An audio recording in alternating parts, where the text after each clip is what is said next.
friends, welcome to Madras Samayal. இன்னைக்கு நம்ம மெட்ராஸ் சமையல்ல மாம்பழத்தை வச்சு பண்ணக்கூடிய சூப்பரான ஒரு ரெசிபி பார்க்கலாம். இதுக்கு தேவையான பொருட்கள் மூணே தான். மாம்பழம் சீசன்ல இருக்கு, சர்க்கரை நம்ம வீட்ல இருக்கு, வெயில் வெளியே பயங்கரமா இருக்கு. இது எல்லாத்தையும் வச்சு நம்ம சூப்பரான ஒரு ரெசிபி சீக்கிரமா செஞ்சு முடிச்சிடலாம்.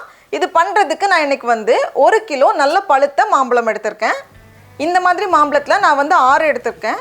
இது 1 கிலோவை விட கொஞ்சம் அதிகமா இருக்கு. மாம்பழத்தோட தோலை கட் பண்ணிட்டு சின்ன சின்ன பீஸா கட் பண்ணி ஒரு மிக்ஸி ஜார்ல சேர்த்துக்கோங்க. எல்லாத்தையுமே சேர்த்துட்டேன்.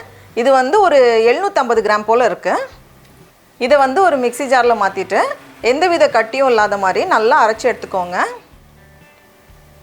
மாம்பழத்தோட பல்ப் ரொம்ப அழகா ரெடியா இருக்கு. எந்தவித கட்டியும் இல்ல, அழகா வந்திருக்கு. இது எவ்வளவு இருக்குன்னு நம்ம அளந்து பார்த்தறலாம். கிட்டத்தட்ட 2 கப் வரும்.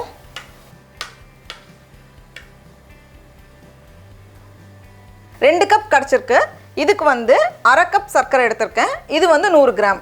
இது கொஞ்சம் இனிக்கிற மாம்பழம்ங்கறனால இது போதுமான அளவு இருக்கும். ரொம்ப புளிப்பா இருந்துச்சு அப்படினா நமக்கு சர்க்கரை இன்னும் தேவைப்படும். ஒரு panல நம்ம எடுத்து வச்சிருக்க 2 கப் மேங்கோ பல்ப் கூடவே 1/2 கப் சர்க்கரை சேர்த்துட்டு இதை நம்ம வேக வைக்கணும். ஃபர்ஸ்ட் கொஞ்சம் நல்லா இந்த மாதிரி தண்ணியா தான் இருக்கும்.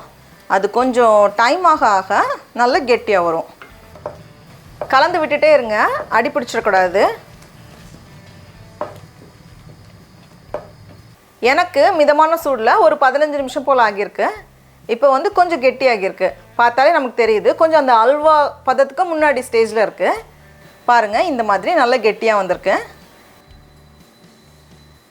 இப்போ இந்த ஸ்டேஜ்ல ஒரு சிட்டிகை ஏலக்காய் தூள். ரொம்ப அதிகமா சேர்த்துறாதீங்க. ஏலக்காயோட வாசனை ரொம்ப தெரியற மாதிரி இருக்கும். அதனால ஒரு சின்ன சிட்டிகை போதும்.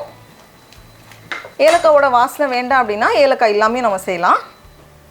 சேர்த்துட்டு மறுபடியும் நல்லா கலந்துட்டு நம்ம ஸ்டவ் ஆஃப் பண்ணிர வேண்டியதுதான்.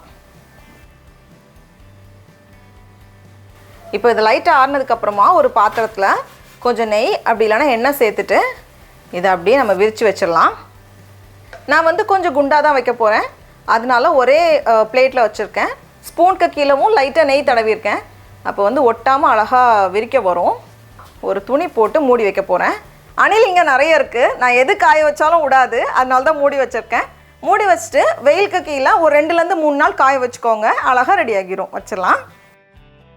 2 நாள் காய வச்சதுக்கு அப்புறமா நல்லா காஞ்சி அழகா வந்திருக்கு. இப்போ இத நம்ம வெளியே எடுத்துட்டோம் அப்படினா அழகா வந்துரும். பாருங்க, இந்த மாதிரி ரொம்ப ஈஸியா வரும். இதுக்கு அப்புறமா நமக்கு பிடிச்ச சைஸ்ல நம்ம கட் பண்ணிக்கலாம். நான் சின்ன சின்ன ஷீட் மாதிரி வைக்க போறேன்.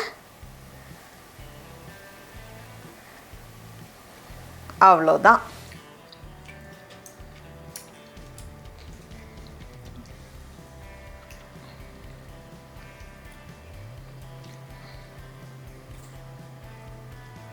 டடா, நம்மளோட மேங்கோ ஷீட்லாம் ரொம்ப சூப்பரா அழகா தயாராயிடுச்சு.